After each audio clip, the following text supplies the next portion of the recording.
I won't forget that morning, not if I live to be 100. I counted the men as they marched out of the yard. They'd hardly slept for weeks. We of the CID had slept even less, but the nightmare that kept us awake was all the same nightmare. That's why we weren't surprised when the commissioner asked us up to the conference room for a bit of a talk. He'd talked to us plenty, we knew that. It didn't help any to know what was ahead of us.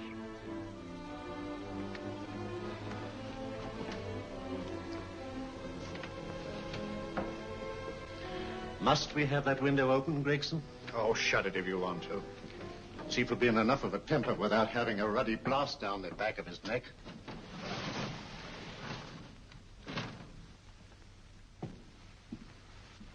Gentlemen, the commissioner. Stuffy in here.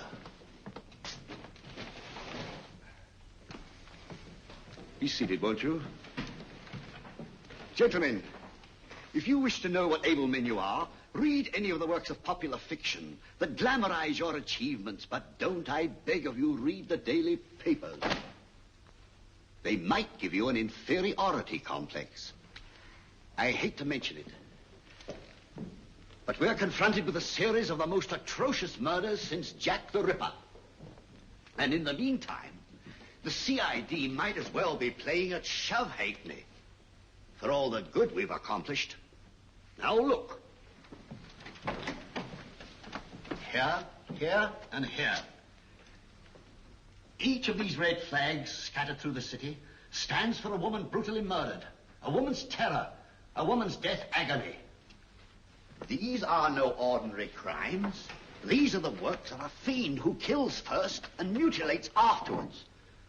A ghoul who hacks off a part of his victim body and carries it away with him, a loathsome souvenir of his butchery. 3 women murdered so far, and you haven't turned in one clue. You haven't given me one lead. Here you sit and wait for news of a 4th victim, with your arms folded.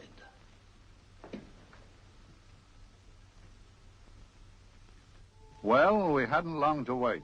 It was down Lambeth Way where a young woman was hurrying home late last night. She saw something and stopped. It was a constable. He spoke to her and he walked along with her, just in case. He saw her go down the stairway to the basement lodging where she lived. We can only surmise what happened after that.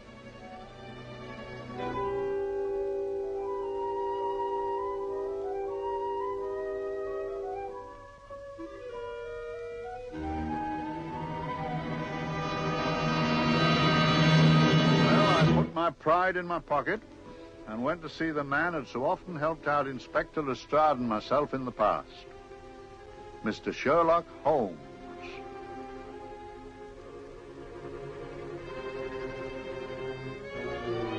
If ever a man needed help, I did.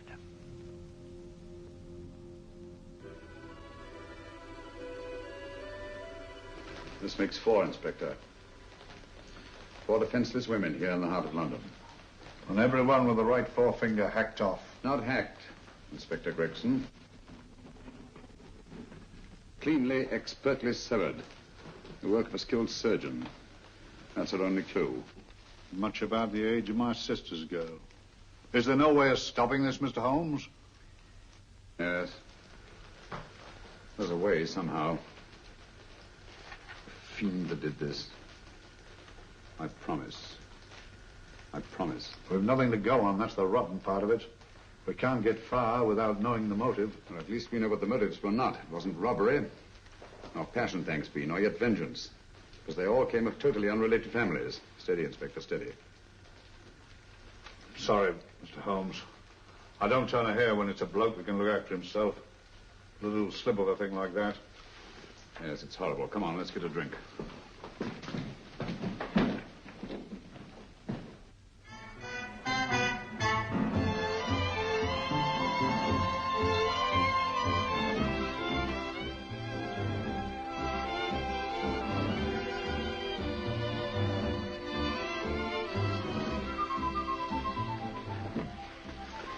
Good evening, Mr. Holmes. Good evening, Vincent. Whiskey and soda, please, and a double for my friend here, Inspector Gregson.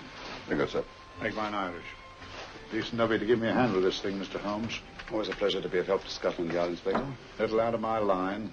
Looking for a maniac who murders just for the fun of the thing. Or perhaps just to get a human finger. In all 4 cases, the murderer risked capture by stopping to secure a finger. Well, what for? Who knows? He's just a madman. Perhaps there's method in his madness. If we could just trace those missing fingers. If we could just train the English Channel, we might find a penny. Huh? Oh, thank you. You may keep those, Mr. Holmes. Thank you.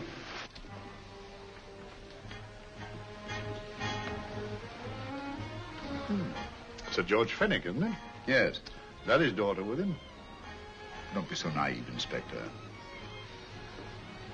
You know everyone, don't you, darling? Well, hardly. A week ago, I didn't know you. A week. How fast it's gone.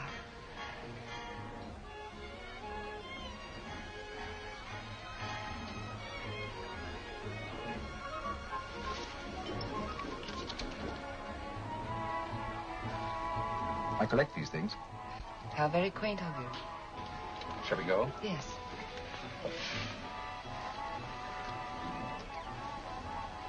What are you looking at, Mr. Holmes?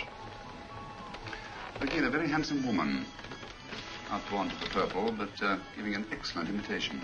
Would you like to come to my flat for a nightcap? Lovely idea. Yes, isn't it?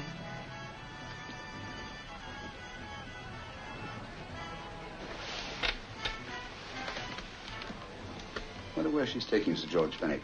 Don't be so naive, Mr. Holmes.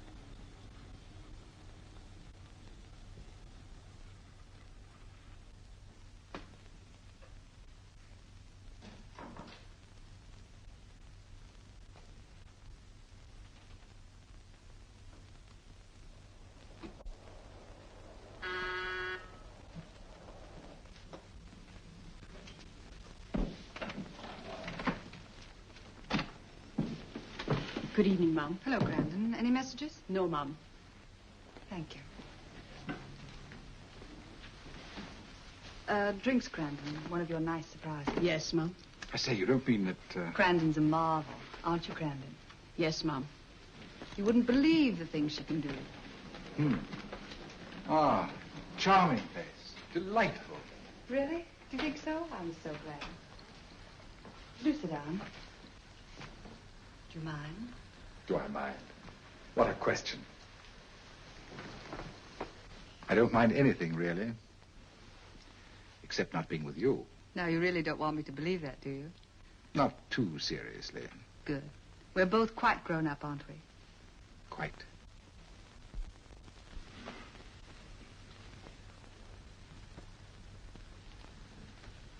You're a treasure, Grandon.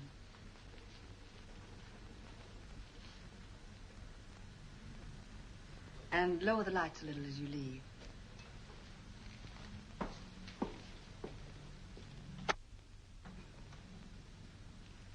I prefer a more flattering light. In any light, you'd be... Would I? And don't you know it? Perhaps I do.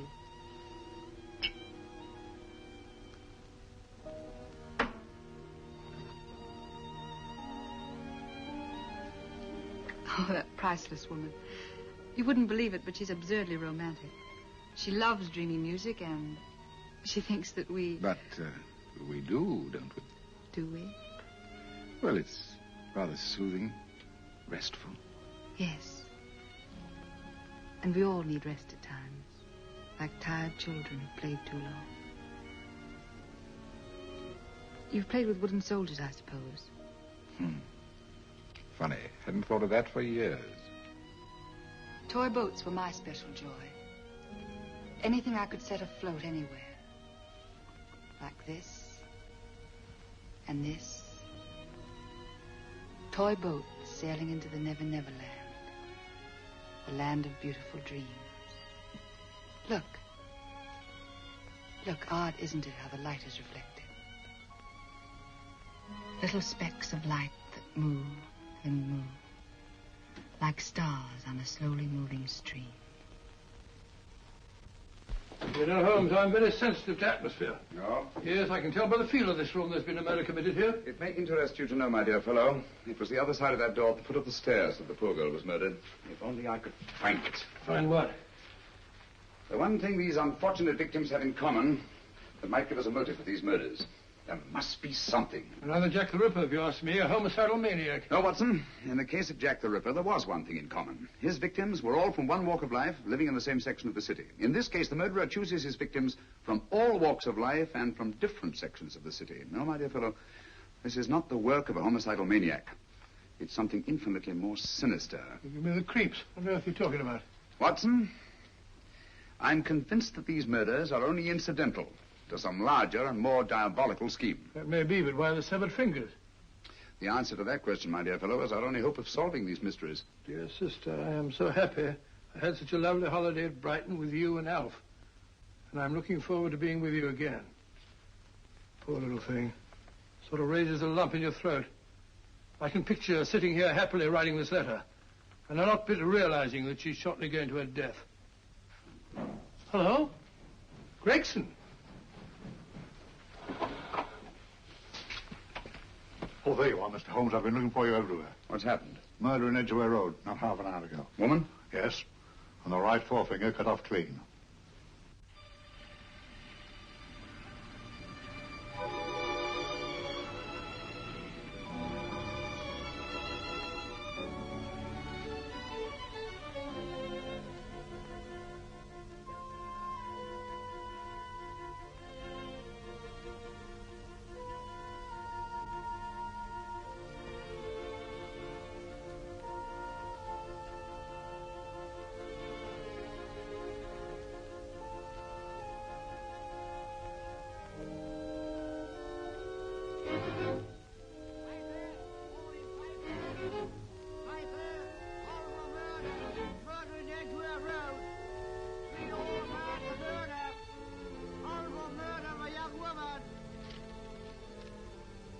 Get your papers. Horrible murder, paper, all about the murder. Morning paper, all about the murder. Paper, horrible murder. Another young woman found murdered, paper, sir. Horrible murder, paper, paper, read all about it. Get your paper, murder in Edgware Road. Horrible finger murder. Shocking murder. Murder in Edgware Road. Horrible murder of a young woman. Read all about the murder.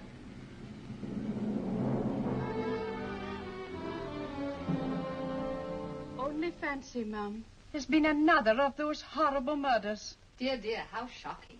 Yes, Mum. I really don't feel quite safe here myself. Oh, dear.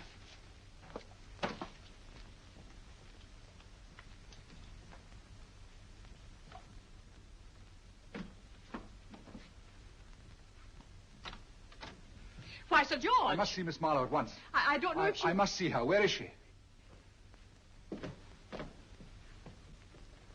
Lydia. Why, Sir George, what is it? What happened? I don't know. You'll have to help me. You've got to help me. But I don't understand. Listen. I woke up a few minutes ago in a cheap boarding house off Edgware Road. I don't know how I came there. I don't know when. The last thing I remember is being here with you. Calm yourself, Sir George. When did I leave here? Well, it was about It was 10:45, Mum. Precisely. You seemed, forgive me, just a little distressed. Detached, not interested. I thought I'd said something to offend you. I don't remember.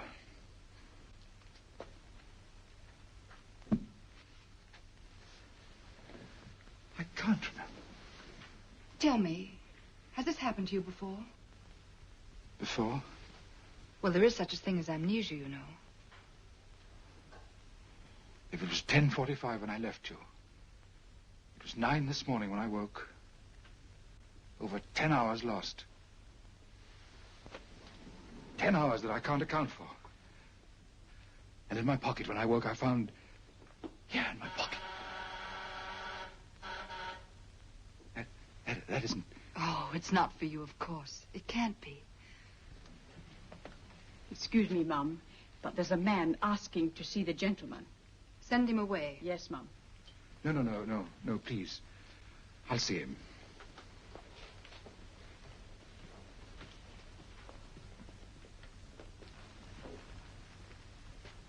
Well? Delightful room. Not much like the place you woke up in this morning. You followed me here? Yes. Are you a detective? Oh, no. Quite the contrary. Don't be afraid, Sir George. You know my name? Oh, yes. A very old and highly honored name. And being the bearer of such a name, and also a very wealthy man, I thought you might care to possess yourself of this trifle. Rather than let it fall into the hands of the police. It is yours, if I'm not mistaken. The initials, GF. Where did you get this? It came out of your pocket. I saw it fall, but you never noticed. You were very busy, bending over something with a knife. Then you put something in your pocket.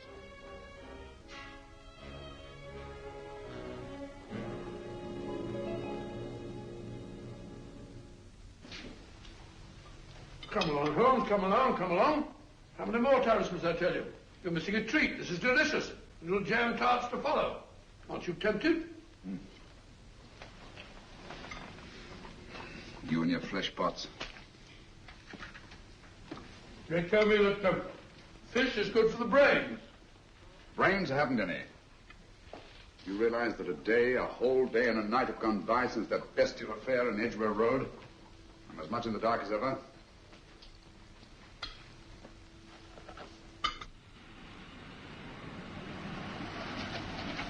Hello, here comes a client, unless I'm very much mistaken.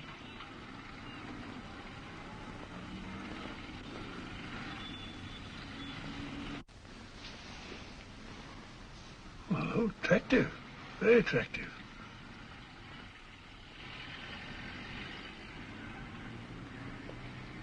Obviously, she left home under the stress of some very great emotion. How do you know that? She isn't wearing any gloves. A startling omission in a young lady of fashion. No, she didn't put her coat on. Open car, too.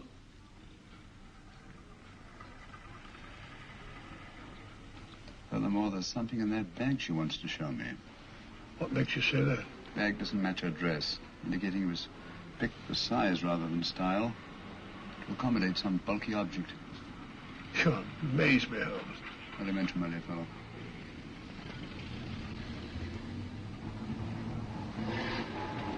Well, that's interesting.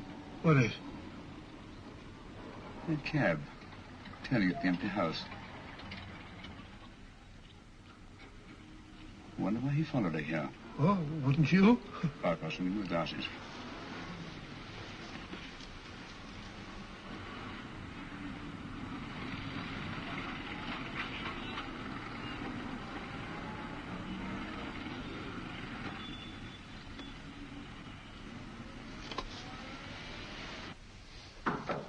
Well, we shall soon know. Yes, Mrs. Hudson? It's a young lady, sir. Most urgent. Ask her to come in. Go right in, miss. Mr. Holmes? Yes, this is my friend, Dr. Watson. How do you do? How do you do? Mr. Holmes, you must excuse me, please. Yes, well, won't you sit down? Come along. May I? It's quite all right. Thank you.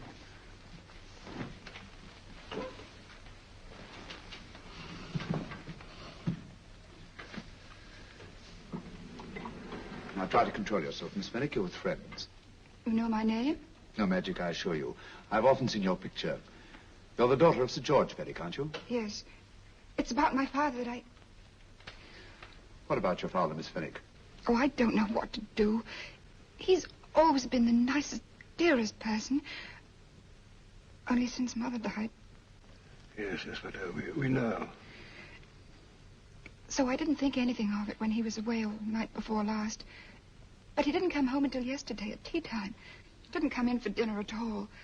Just paced up and down in the library hour after hour. I begged him to let me in, but he wouldn't. Steady, steady. Now take your time. I couldn't sleep a wink last night. Then I started hearing things. Hearing things? What sort of things? I heard someone in the garden underneath my window. Then I saw a figure moving down the garden path. And I recognized my father. Stealing through his own garden like a thief.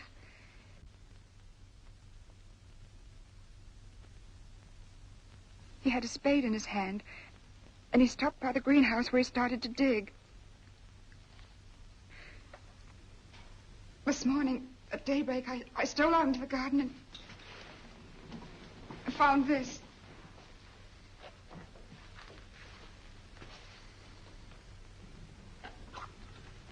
A finger. A human finger. Ring up Scotland Yard, will you, Watson? Ask them to get hold of Inspector Gregson and tell him to meet us at once at George Fenwick's house, Kingston. Operator, get me Scotland Yard quick. Where's my father, Norris? He's still in the library, miss. Thank you. We'll see him right away. Will you come with me, please? Thank you. I got your message, Mr. Holmes. Yes, indeed. Dad, may I come in? Dad. It's funny. He doesn't answer. Do you mind? Please do. Thank you. Watson, quick. Oh, Come along, no, my dear. no. Take charge, Miss Fenwick, please. Sorry, sir. Now, miss, please. Please come along with me.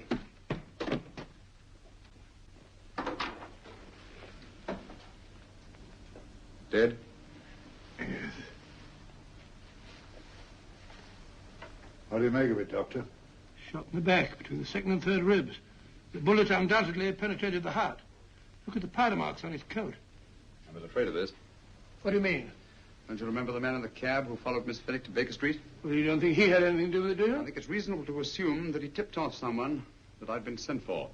Sir George has obviously been murdered to keep him from telling me what he knew. What was the weapon used? Small caliber revolver, point blank range by the look of the wound. The murderer came in through those French windows. The mud from the garden he brought in on his boots. Sir George must have surprised the intruder. Crossed the room to him here. What follows we can't tell. But from the location of the wound, I'd say that he turned his back for a moment, and as he turned, the muzzle of the revolver was placed between his ribs and one muffled shot fired. And you mean to say he kept on going, even after he was shot? There's no doubt about it. Look there. The trail of blood leads us back to the desk. Something Sir George was after. Something. I know. He was trying to summon help, poor chap. I don't think so, Watson. There's the bell pull by the fireplace. No, you'll notice from the trail of blood that Sir George made straight for this desk here. I wonder. There was something he was desperately anxious to get. Hello. His right hand's clenched. That's perfectly natural. Death agony. But the left hand lies open. Why only one hand clenched in the death agony, the right hand, the hand nearest the desk? Please note that. If Sir George took something off this desk, something so important that he spilled his last drop of blood to get it, I want to know what it is.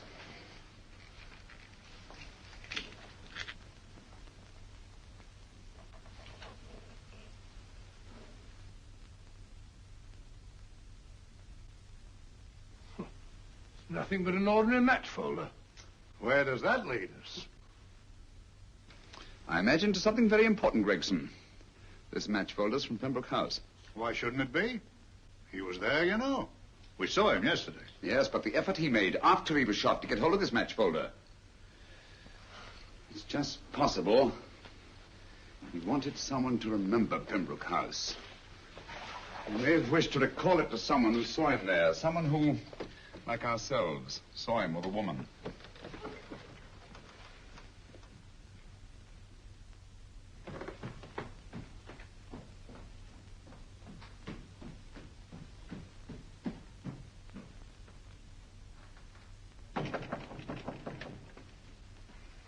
Come in. Oh, Dr. Watson, this came by hand for Mr. Holmes not 10 minutes ago. Thank you, Mrs. Hudson. That would be the report from Sir George's bank. Report from Sir George? Oh, really? Don't you remember his daughter told us that he'd just closed his account? Had it looked into at once.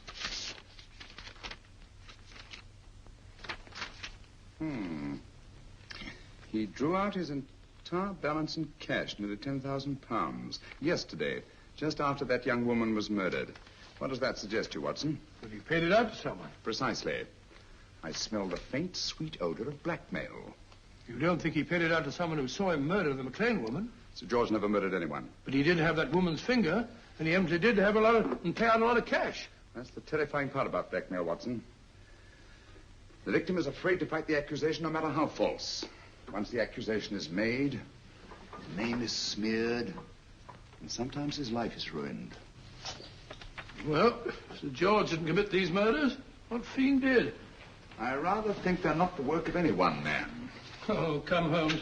You don't expect me to believe there's a whole organization going about killing people and chopping off their fingers? No, it's possible, quite possible. Well, whoever's behind all this thing must be out of his mind. On the contrary, my dear fellow, if my assumptions are correct, this little scheme has behind it the most brilliant and ruthless intellect the world has ever known. You don't mean Professor Moriarty? I do. Oh, steady, Holmes. You've got him on the brain. This is the third time in as many months you've suspected him of unsolved crimes. He's dead, you know. Is he? Is he? You know he is. He was hanged in Montevideo, well, over a year ago. I know that someone was hanged in Montevideo under that name. But I'll stake my reputation that Moriarty is alive and here, now, in London. Hello? Yes, but Dr. Watson, wait a minute. You me? Well, yes. This is Dr. Watson speaking. No, I'm afraid I've retired. I don't practice anymore. What? Oh, that's a different thing. An emergency case. Well, just a minute. Yes? Yes, well, see, she's not moved. Remember that? Don't touch her till I get there. Fractured case in the Cardinal's Mews. Heavy woman. 14 stone. Look at dust. 14 stone. Just the sort of person who would hoist herself up on a stool to feed the canary. There ought to be a law against fat people keeping little dicky birds. Well, so long, old man. I shan't be very long. Haven't used that bag since I bought little Amelia. What's the name in the world? She grew up to be a very unattractive child. Oh, who wouldn't with a name like Amelia? Oh, Amelia. Amelia.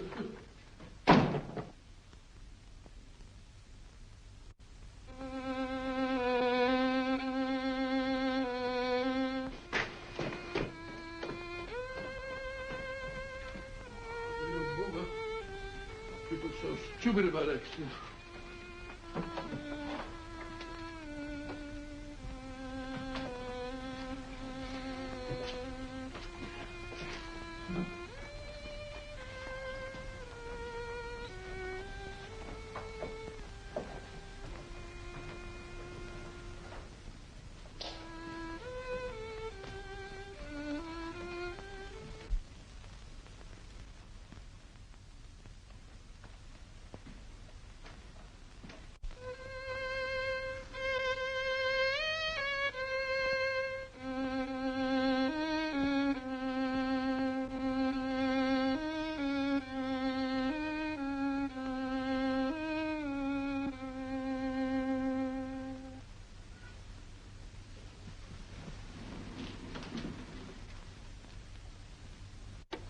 Oh, Professor Moriarty. Not that I wish to appear inquisitive, but to what am I indebted for the pleasure of this visit? Scotland Yard will be interested. It's very convenient for me to have Scotland Yard think that I'm still dead in Montevideo. I never dreamed of fooling you. Thank you. The thought occurs to me, Mr. Holmes, that there are some advantages in living within the law. You're very comfortably fixed here, aren't you? As I get on in life, the little comforts appeal to me more and more. Oh, I beg your pardon. Won't you sit down? Thank you.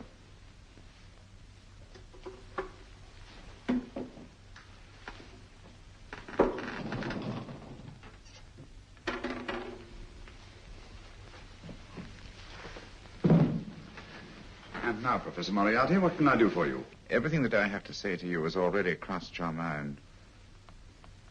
And my answer has no doubt crossed yours. Yes, final? What do you think? I shall not rest until you are hanged for the finger murders. You've no proof, you know. No, not a shred. But I have you. I could turn you over to the police here and now. You could. But if you did, you'd never see Dr. Watson again. Oh, the telephone call. Quite. I rather assumed you had taken some such precaution. Or I should have snatched up a revolver and indulged in a fit of heroics when you came in. Very smart, aren't you? Not smart enough. Or I should have anticipated you. But if any harm comes to Dr. Watson, I shall seek you out. I shall not rest until I find you, and when I do... No harm will come to Dr. Watson this time. But I can't answer for the future. Mr. Holmes, I should strongly advise you to drop this case. Don't be silly. Think it over. We've had many encounters in the past. You hope to place me on the gallows. I tell you I shall never stand up on the gallows. But if you are instrumental in any way in bringing about my destruction, you will not be alive to enjoy your satisfaction. And we shall walk together through the gates of eternity, hand in hand. What a charming picture that would make. Yes, wouldn't it? You know, I really think it might be worth it.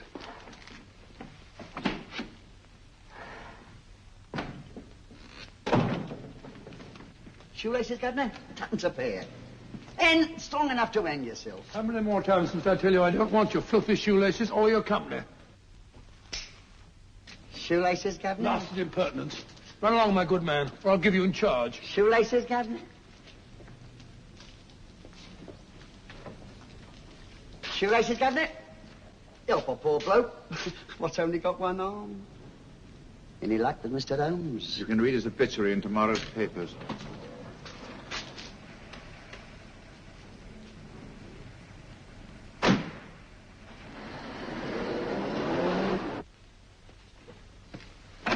Oh, there you are, Watson. Come in. I was, just going out to look for you. Look for me what for? Suppose you don't think I know my way about. Well, you're right, I don't. Blast all practical jokers anyhow. Know where I've been? On a wild goose chase. Exactly. There's no such number in McCardle's Muse. Some fool's idea of a joke. Did you see anyone? No, nobody especially. Only a whining old idiot selling bootlaces. Persistent beggar, wasn't he? Stuck to you like grim death. Huh? How do you know? And finally left you for someone who looked like better pickings. Someone, my dear Watson, was Professor Moriarty himself. What? He's just called on me. Moriarty here and you let him go? But you must be out of your mind. Why? Well, he bluffed me into believing that he was holding a friend of mine as hostage. Friend of yours who? Oh, nobody very important, just a fat, lazy fellow. Medical man, I believe. Medical man? Do I know him? Yes, I think you do. A fellow by the name of Watson. Watson, never heard. Who, me? I'm afraid so, old fellow. Your street hawker's job was to do away with you in a certain contingency. And you let Moriarty go? Because of me? I had no choice. I can't afford to lose you, old fellow. Well, it's very decent of the old chap, I must say, but... I wish you'd nabbed him. We shall, never fear. I know the motive for the finger murders. All I have to find out now is the method used with the blackmail victims. Method? Yes. How does Moriarty get them to the scene of the crime?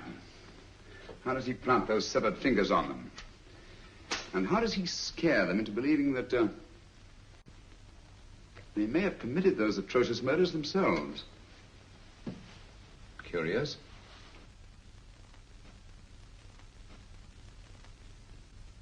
Very curious. Huh? Curious? What's curious? That window in the empty house across the street. First floor front. Oh? What's wrong with it? It's open. Why shouldn't it be open? Well, it wasn't open half an hour ago. I'll stake my life on that. Oh, that's not our business. Let it stay open. I wonder if you'd go over, old fellow, and see what's the matter. Oh, trespassing. Against the law. Very well, I'll go myself. Oh, well, if you're going to put it like that, ridiculous waste of time. Going about shutting windows at this hour of the night. Yeah, you better take this torch. Well, take what? Dignified job for a doctor. Dr. Watson, the torchbearer. And what do you propose to do? Sit in a comfortable chair, I suppose, and read a good book? That's a very good idea. Yes, very good idea. While I play night watchman, you have a nice read. Mm-hmm. Good night. Have a good time. Have a good time? What do you mean, have a good time?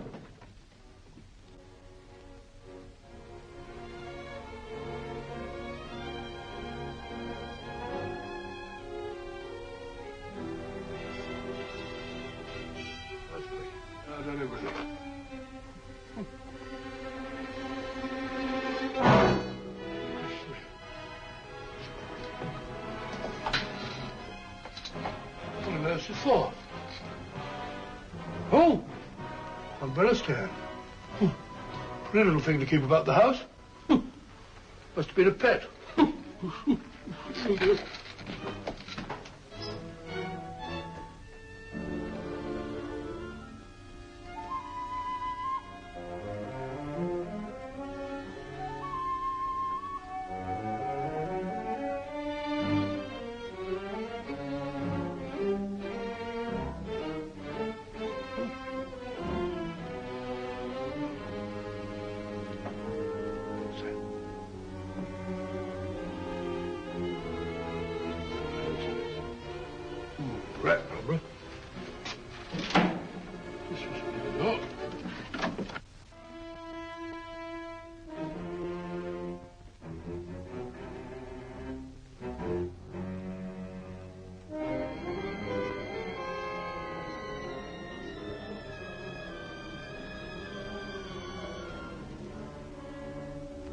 He sits comfortably reading a book.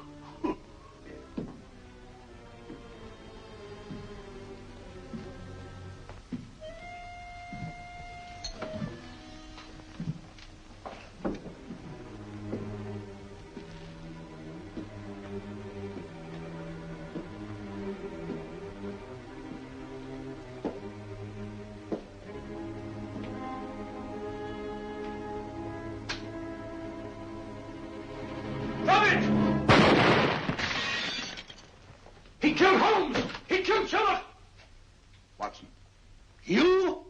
But I saw him shoot you a second ago. Not me, my dear fellow. Merely the bust of Julius Caesar. Incidentally, you may have noticed that all through the ages, prominent men have prominent noses. Oh, I'm afraid we're in for terrible trouble again with Mrs. Hudson. Windows smashed, plaster all over the floor. Get up, you.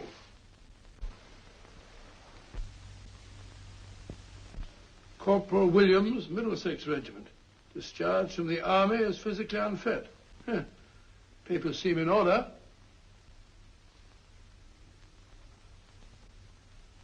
Now, Corporal Williams, you've seen service in the Far East, haven't you?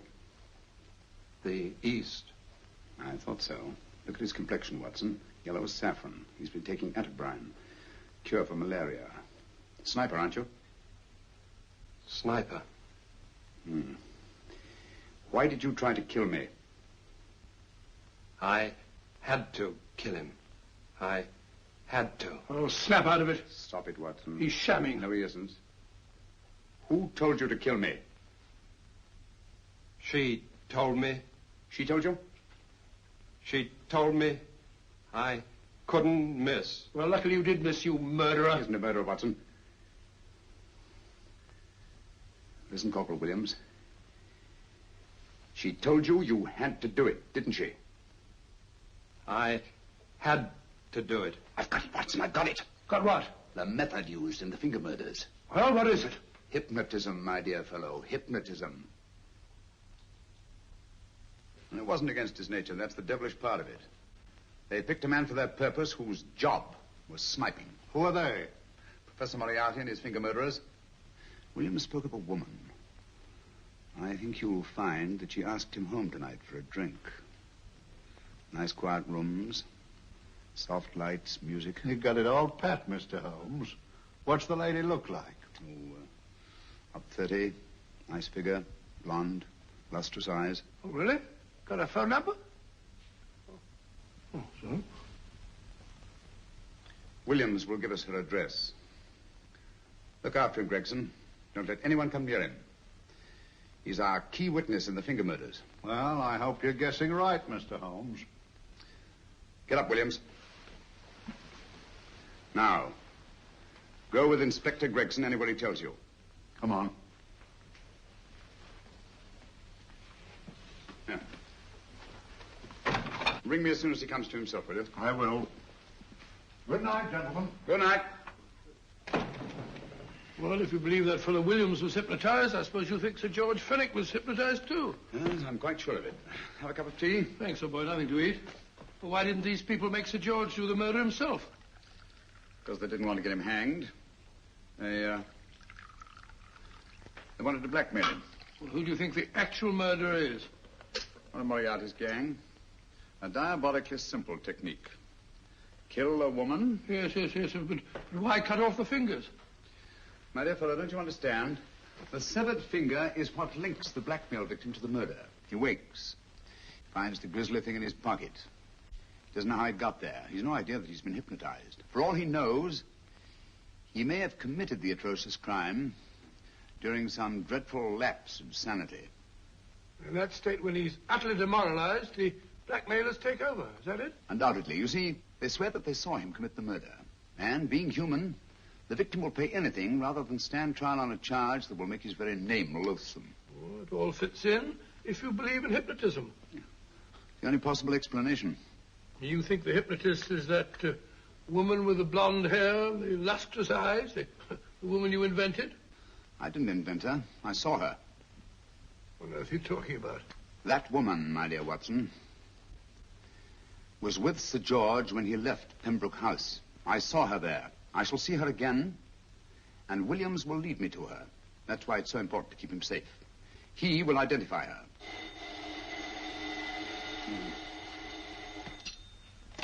Hello? Yes? Inspector Gregson? What? Well, get every constable in the district. Yes, I'll be over at once. What's happened, Holmes? Williams is missing. Great Scott! Come on.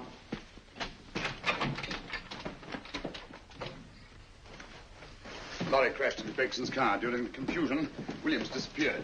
Escaped, eh? No, kidnapped. To keep him from talking when he came to. You don't think that Moriarty... Moriarty? Anything is possible.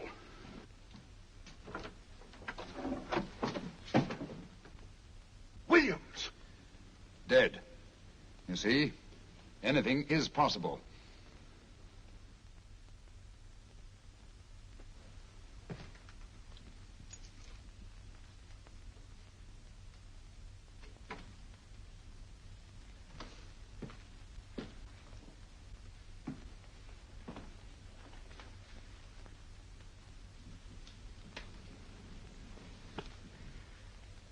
Oh, good morning, Professor Moriarty. You startled me. I'm dressing another dolly, a dear little nurse. Is there anything wrong with your finger? Just a splinter. Nasty thing, splinters. Most trying. One can't be too careful, but I'll get it out for you. I have the very instrument to help you. Sharp enough to split a hair. Put those tools away until they're needed. But they're not tools, sir. They're instruments. Put them away. Is Lydia in? Yes. But really, you should let me. Get dressed. Holmes and Watson just left Baker Street for the Mesmer Club. Mesmer Club? The meeting place of all the top hypnotists in London. Do you suppose that Mr. Holmes is onto our method? If he suspects, it's merely a suspicion. It's our business to see that it ends there. I hope you're right. Williams passed away before he could talk, remember? What do you want me to do? Go to the Mesmer Club, meet Holmes, and induce him to come back here. Isn't that a bit dangerous? Every meeting with Sherlock Holmes is potentially dangerous. However, you say he didn't see your face at Pembroke House. And how would you suggest I get Mr. Holmes to accompany me here? Kidnap him? Oh, no. Holmes has one weakness, his insatiable curiosity. If you can arouse that, you can lead him anywhere. It's up to you to take advantage of any opportunity that may arise. This way, please, gentlemen. I'll tell Dr. Onslow that you're here. Thank you. And this is the Mesmer Club. If you ask me, hypnotism is a lot of mumbo-jumbo. Oh, come now, Watson. As a medical man, you must admit that hypnotism has its place in modern science. That may be, but 90% of hypnotists are crooks of the worst kind. Nothing more than a lot of charlatans exploiting weak-willed morons.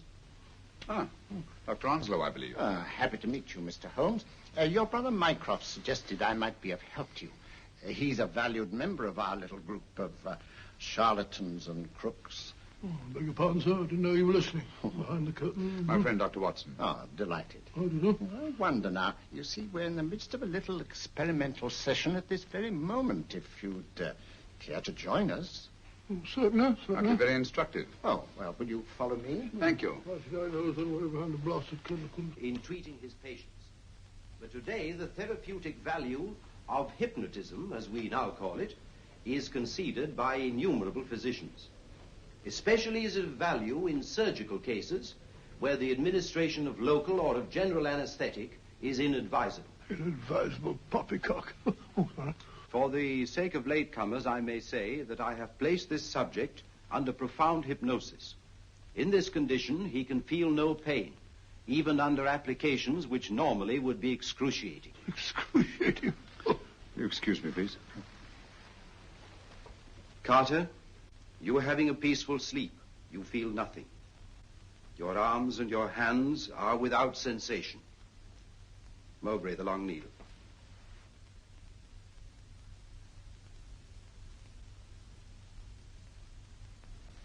Carter, give me your right hand.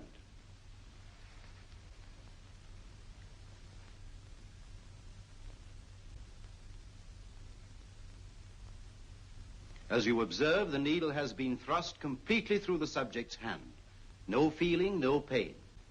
This lack of feeling is the one infallible test of profound hypnosis. Nonsense. Fellow's full of drugs. Well, isn't he? Definitely not, Doctor. Wake up, Carter, wake up. You feel well and rested, remember. No pain anywhere. Wake up, wake up. I say, when are you going to begin? All through, Carter. Stand up. This way, sir. And, are these all the people that come here? Oh, no. Others keep dropping in all the time. I suppose it's all right for those who believe in it, but of course, I'm a professional man myself. Then you don't believe in hypnotism, Dr. Watson? Oh, I don't deny that there are certain types of hysterical, feeble-minded people who go on if you point your finger at them. But anyone with an ounce of character... How right you are. You see right through our little artifices, don't you, Doctor? Right through, my dear sir. Right through. Right so. But with the feeble-minded, as you say... excuse us, Mr. Holmes. Certainly. Step over here, won't you? Certainly, sir. Anything to oblige. Let me show you how easily we charlatans take advantage of them. Now, sit down, Doctor. Now, we set a thing like this in motion. It's wonderful, the attraction on the feeble-minded, of course. The continuous motion, if they just let themselves follow it. Of course, you could stare at it till doomsday, Dr. Watson, with no effect at all. Still, it might make you a little drowsy, like the white ribbon of road at night when you're driving. The rhythm is smooth, unbroken, and the road goes on and on, round and round, always the same, winding and winding. And you're drowsy, you're tired. Let the road come into you, as it were. The long road, the smooth road, the road to sleep. Sleep.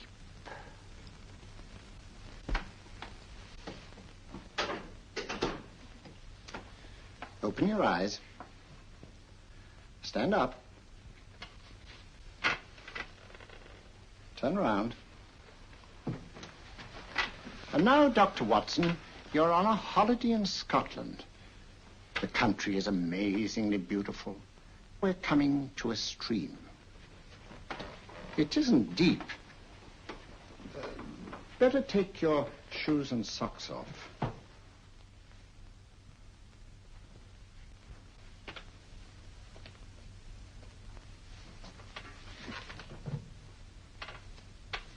Roll up your trouser.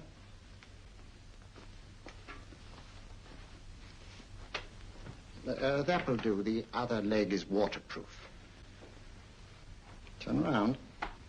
Mind the pebbles.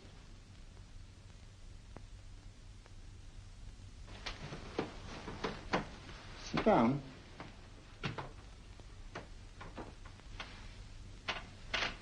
Wake up now.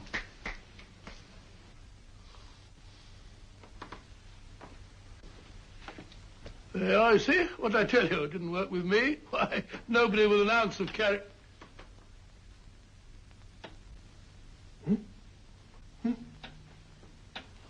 I think you'll need these.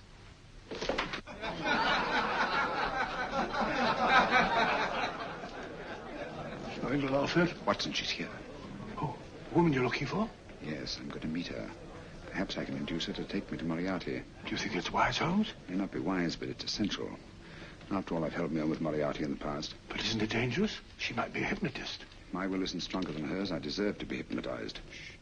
I feel I must protest, Dr. Onslow. I was told this was a gathering of serious students of a great science, and I find myself in a company of buffoons. Oh, my dear madam. Elliott's and Esdale brave. Were those men martyrs for the truth, that you may laugh over your childish, cruel tricks? I must say I'm in complete agreement with you, madam. This was most unnecessary performance, Dr. Onslow. Beg your pardon, sir. My name is Holmes, Sherlock Holmes. At your service, madam. Thank you, Mr. Holmes. I'm afraid I've created a rather embarrassing situation. But you see, I'm interested in the serious study of hypnotism. So am I, too. Perhaps we have something in common, Mr. Holmes. Perhaps we have. Would you join me for a cocktail at Pembroke House? I'd like it. Good.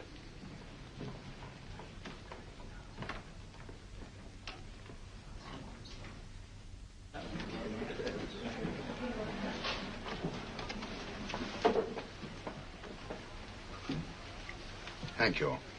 I didn't know there was such a pleasant place in London. It was so nice of you to suggest our coming here. I thought a little pick-me-up would do us good. You mean you thought I looked... I like the way you look. Thank you. I suppose I did lose my head a little at the Mesmer Club. But you see, hypnotism is almost a religion with me. I know so well what it can do to help and heal. And I can't bear to see it used for trivial purposes. I know very little about it. That's why I went to the Mesmer Club. You see, I'm rather puzzled just now with the case that I'm working on. How fascinating. Tell me about it. It's the murder of Sir George Fenwick. Fenwick? Who's he? Quite a well-known figure. Odd now I come to think of it. Last time I saw Sir George was here at Pembroke House. Strange. Yes, isn't it? He was sitting, I believe he was sitting at this very table. Cigarette? Thanks. Do go on. There was a charming lady with him. He was lighting a cigarette.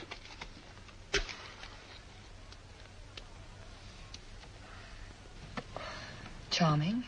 Did you see her face? No worse like. Merely her back. How unenterprising of you. Yes, wasn't it? Afraid I'm getting a little older. I shouldn't say so. That's nice of you. Still, the first time in my life, I've got hold of a case that's beyond me. I'm actually losing sleep over it. You know, Mr. Holmes, I believe I could help you. Really? I should be very grateful. You're amused. No, merely skeptical. How would you go about it? I've used hypnotism more than once in healing. Not for profit. I'm not a professional. But I do think I could help you. If you'd care to... I can't think of a pleasanter experience.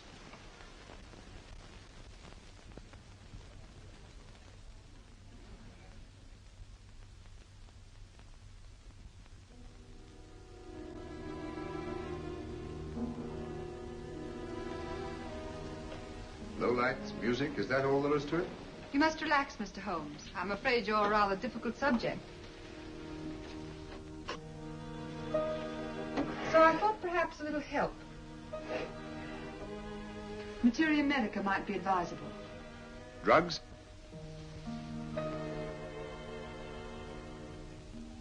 No, I'd rather not, if you don't mind. As a matter of fact, I'd rather not myself. But shrink knotzing he practiced in Munich, you know. Believed it the best means for difficult subjects. Do you mind? Well, as a matter of fact, I don't approve of sedatives. Just as you wish. We don't have to go on with this at all, you know. Wait a minute. Wait a minute. All right. I'll take a chance. It's really quite harmless. What is it? Cannabis japonica, an oriental soporific. You'll need water.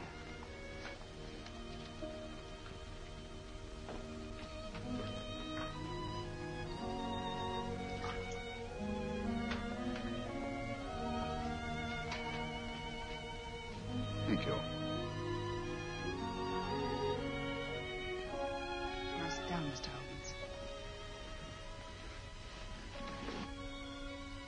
Holmes. You'll feel yourself growing drowsy. Don't fight it. Give in to it. Because you do want to sleep, you know. Just fix your eyes on this one white flower floating on the water. Empty your mind of every other thought. Follow the motion of the water. So smooth. Not a ripple. Waters of forgetfulness. Steady. Deep. Strong.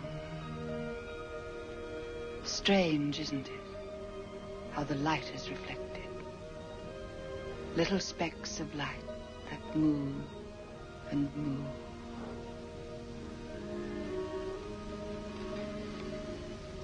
It's restful here. It's peaceful. It's friendly. And you're very close to finding what you're looking for. You'll find them soon now. The guilty ones. When you're rested, gentle waters closing over you. Steady, deep, strong, drawing you down, down, down.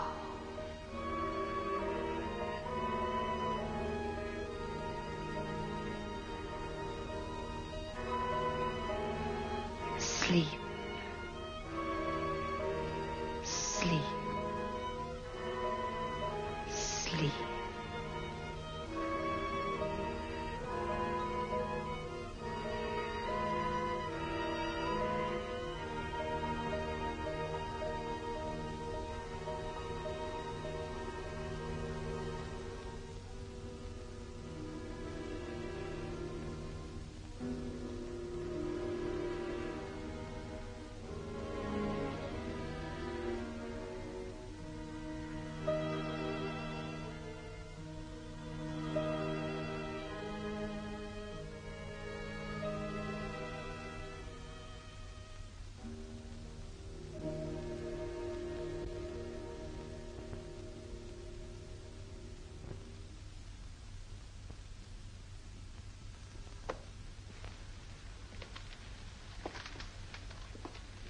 Here he is, Professor Moriarty. Stand up, Mr. Holmes.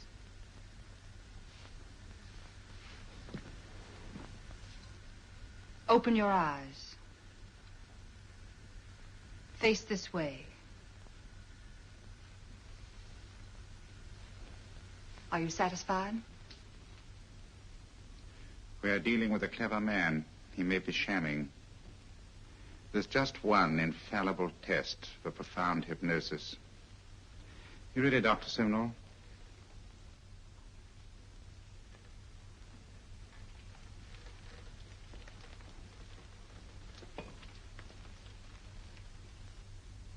That will do, Doctor. He couldn't fake insensibility to the knife. I congratulate you, Lydia. Turn round, Mr. Holmes. Now walk to the desk.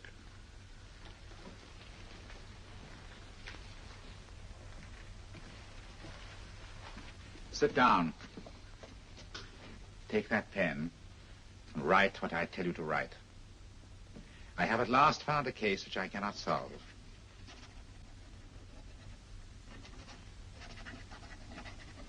I have outlived my usefulness. Therefore, I have decided to end my life.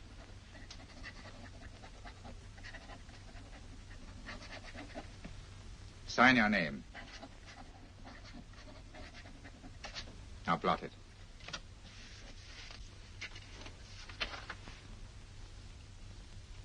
Fold it up and put it in your pocket.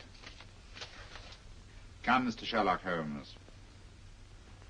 Go out onto the terrace. But it won't look like suicide, sir. I'm sorry, but Mr. Holmes' injuries must all be self-inflicted. Let's walk a little, Mr. Holmes. It's so pleasant here in the garden. Just step up here onto the terrace. It's a nice, broad terrace. Now turn to the left and walk slowly to the end of the terrace.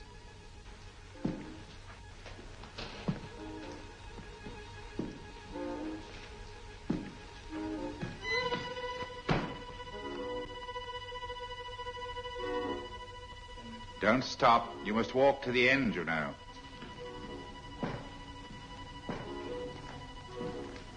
The end leads to an open doorway. You can pass through it in perfect safety. In the room beyond the doorway, you'll find what you've been looking for.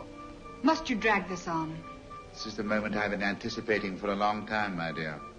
Go on, Mr. Holmes.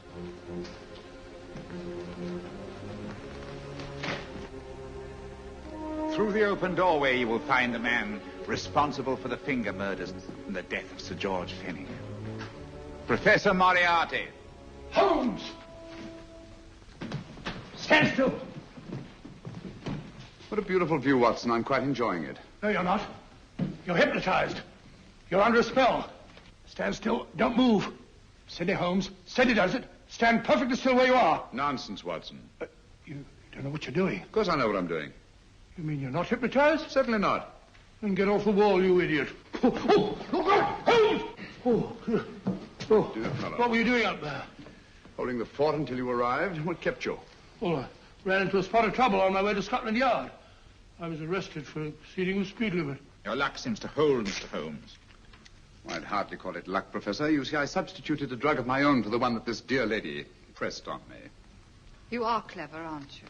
A drug that, although it leaves the subject conscious, renders him quite insensitive to pain. That accounted for my lack of reaction to Dr. Simnel's knife. Well, Gregson, quite an impressive haul. Even Inspector Lestrade himself couldn't have done any better. Thanks, Mr. Holmes. Take him away. All right, put her in the van. I was right, Mr. Holmes. You are a difficult subject. Thank you. And now, Professor, our score is settled. Au revoir until I see you on the gallows. The rope has not been made that'll go around my neck. Come on.